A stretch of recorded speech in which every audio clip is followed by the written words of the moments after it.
Olá, galerinha do primeiro ano, Colégio Máximo Bananeiras, Colégio Ideal Mamanguape, né? Os dois colégios parceiros e também utilizam a mesma plataforma que é o SAI. Vamos agora para um tema, né, bem discutido no primeiro ano e que é bastante utilizado nas provas, né? E também usa-se bastante para fazer interpretação de outros conteúdos, de outros temas lá nas ciências humanas, né? Então vamos agora ao livro 1, primeiro ano, módulo 1, conceitos da geografia.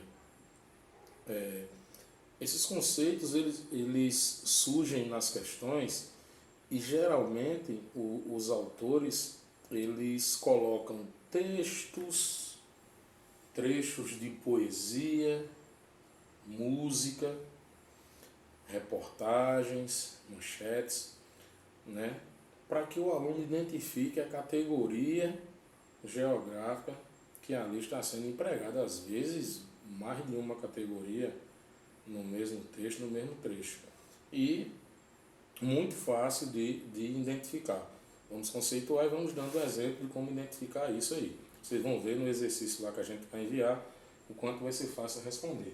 Então vamos lá. Primeiro, o espaço, né?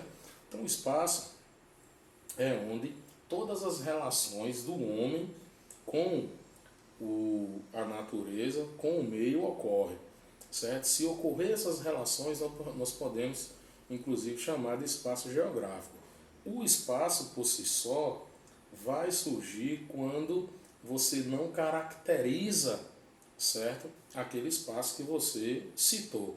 Por exemplo, quando eu cito o clima paraibano, então estou falando do espaço paraibano, certo?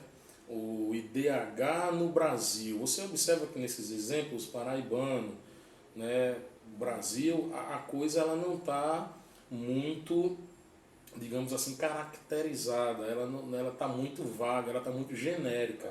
Então isso caracteriza espaço. E o espaço geográfico é onde ocorrem as relações entre o homem e a natureza, e entre o homem e os outros homens que vivem em sociedade. Depois do espaço, a gente vai observar a região. Aí sim surge um processo bem interessante. Ou seja, o que seria regionalizar? O que seria uma regionalização? Regionalizar é transformar um espaço em regiões, certo? Quando eu transformo um espaço em regiões, eu tenho que usar um critério, certo? Então a região se define pelo uso de um critério para determinar, para apresentar alguma característica. Por exemplo, o estado da Paraíba é dividido em 4 mesorregiões, meso grande. Essas mesorregiões são Zona da Mata, ou também chamada de Mata Paraibana, Agreste, Borborema e Sertão. O que é que o geógrafo utilizou dentro desse processo de regionalização? O clima, principalmente o clima. Nós temos uma divisão de clima tropical úmido, tropical subúmido e tropical semiárido. Então essas regiões foram divididas, elas surgiram, foram determinadas a partir de uma observação natural que é o clima. As 5 regiões brasileiras, certo? Nordeste, Norte, Centro-Oeste, Sudeste e Sul. Elas também foram divididas a partir de critérios naturais, principalmente também o clima. Mas eu posso ter outra divisão, professor do Brasil, você pode fazer centenas de divisões. Você pode criar N regiões no Brasil, porém você tem que usar um critério. Por exemplo, as regiões geoeconômicas, Nordeste, Amazônia, Centro-Sul. Observou-se o desenvolvimento econômico das diferentes regiões no Brasil. Eu posso, por exemplo, nesse momento agora de pandemia, pegar o Brasil e fazer uma divisão, né, criar regiões por exemplo, do avanço do Covid-19. Ou seja, sempre eu estou usando um critério para definir. A região ela não pode ser definida de forma aleatória, não pode ser dividida como bem entender, elas não podem ser divididas na nossa linguagem, assim, bem popular, de bolo, na bagunça. Ela tem que atender um critério para poder ser região, ok? Terceira categoria, lugar, certo? Essa aí é bem fácil, talvez seja a mais fácil de todas, certo? O lugar é a categoria geográfica que está diretamente ligado às questões emocionais, está completamente ligado às questões de sentimento. Por exemplo, são onde você tem raízes fixadas, é onde você mantém as relações humanas com os outros que vivem com você, certo? Então o lugar é muito fácil de entender. Jogou emoção, tá lá a categoria de lugar. Eu costumo dar como exemplo, quem assistiu essa aula lá na sala, o poema lá do Gonçalves Dias, a Canção do Exílio, né? Todo mundo no ensino fundamental, né, passou por isso em alguma série, né? A interpretação, né? Um texto muito bom. Na Canção do Exílio, o Gonçalves Dias ele diz, ó, minha terra tem palmeiras onde canta o sabiá, as aves que aqui gojeiam, não gojeiam como lá. Todo mundo lembra disso. E ele começa a descrever a saudade, a emoção de ser brasileiro, descrever que está com saudade de sua terra. Então você tem a categoria de lugar. Você tem lá no texto Patativa do Assaré, que foi musicado pelo Luiz Gonzaga, certo? Que eu vou usar ele numa questão que eu vou enviar para vocês, que ele diz o seguinte lá, abre aspas, o carro já corre no topo da serra, olhando para a terra, seu berço, seu lar, aquele nortista partido de pena, de longe a cena, adeus meu lugar, fecha aspas. Você tem, ó, saudade, lugar, ou saudade, pena, amor, paixão, tá entendendo? Então tudo isso, quando você tem uma parte de um espaço e que a relação do indivíduo com aquela região, com aquele espaço, está ligado a questões emocionais, aí você tem a questão lugar. E aí vários outros textos que eu poderia citar aqui, Conheço o Meu Lugar, do Belchior, certo? O Moro num País Tropical, né? O País Tropical do Jorge Ben, né? Certo? Uma música até que lembra bem o professor Daniel, certo? Abençoado por Deus e bonito por natureza, certo? Então é bem forte, né, na nossa relação. Então uma série de outros, a gente poderia passar aqui o dia todo falando de poemas, de músicas, de livros, certo? Que discutem a questão lugar. Então basta identificar emoção, ok? Território, vamos lá. Território nós vamos caracterizar principalmente pelas relações de poder. Principalmente pelas relações de poder.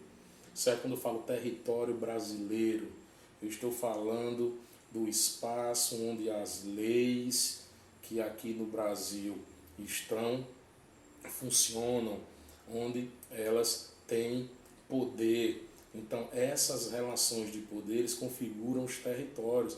Por isso que nós temos fronteiras, divisas, certo? Tecnicamente passou para o outro lado, as regras, as leis já são outras. Então essas leis elas vão ser pautadas lá nos documentos, né?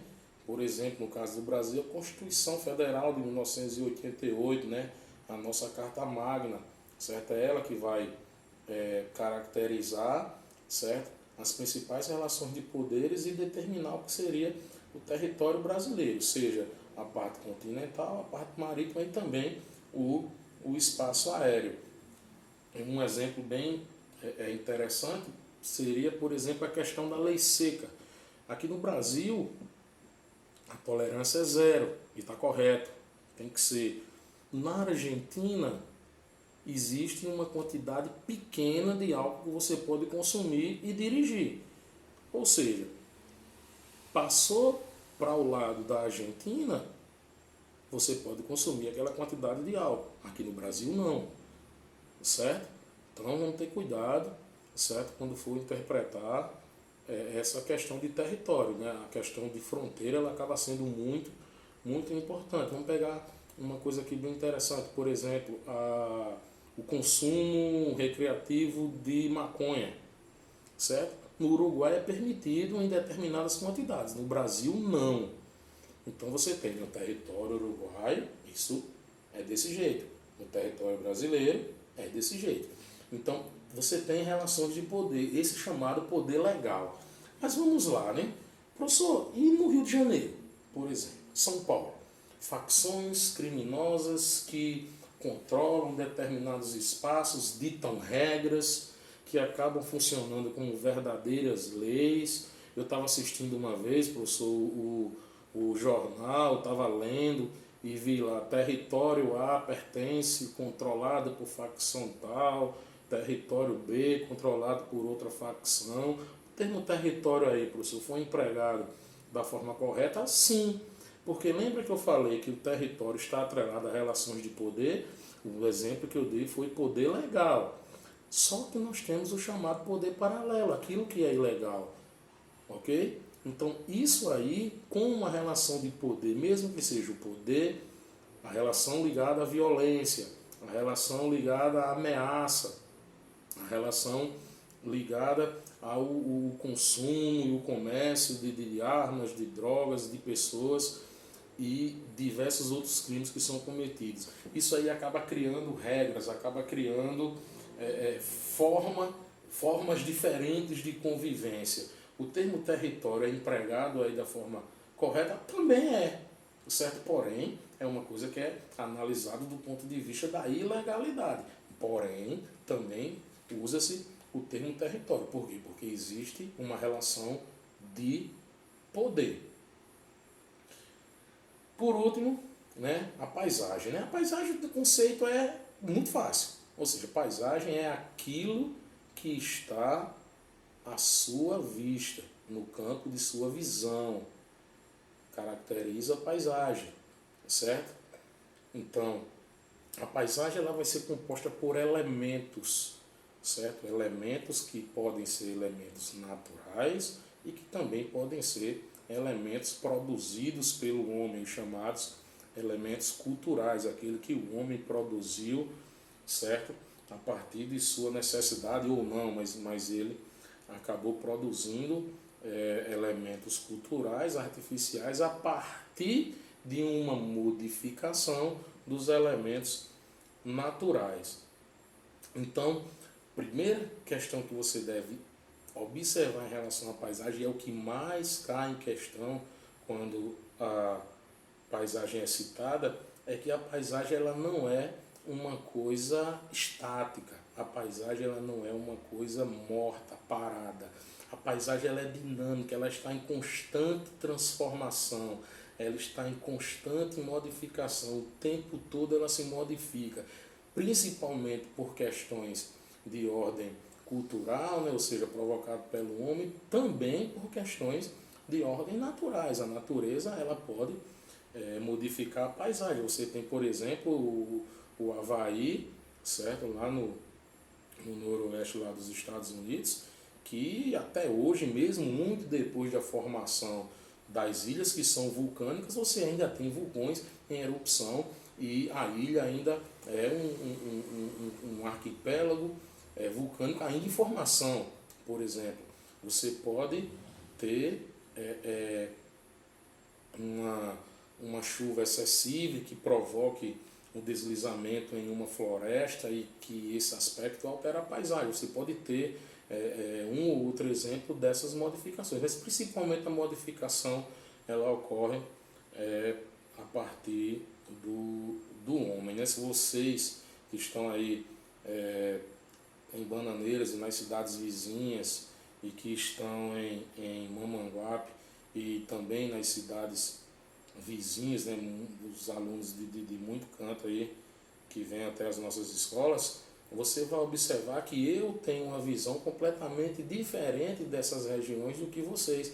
Por quê? Eu frequento esses lugares dando aula já desde 2008, certo? Então lá se vão 12 anos. Então eu vejo uma paisagem que é diferente da que eu vi há 12 anos, certo? E o que é que provocou essa alteração? O crescimento do comércio, a chegada de indústria, a construção de condomínios, certo? A construção de viadutos, estradas e por aí vai. E você que está chegando hoje nessa região, você não faz essa comparação porque você não viu lá há 12 anos. Ou seja, cada indivíduo faz uma leitura diferente da paisagem que ali está. Ou seja, eu e vocês podemos estar olhando para a mesma paisagem e fazer uma análise diferente, porque eu tive um convívio, certo, mais antigo, né, com elas, e vocês acabaram tendo um convívio mais recente. Porém, os dois vão identificar, certo? Eu com 12 anos e vocês com meio ano, que houve alteração, ou seja, que a paisagem está em constante modificação. Basta você observar um centro urbano, por exemplo. Ele modifica a paisagem de manhã para a noite. Basta observar isso, ok? Então, primeiro ano, esperem as questões, vocês vão ver o quanto isso aqui é fácil, tanto no Enem, quanto em vestibulares e também em concurso. Ok? Um abração.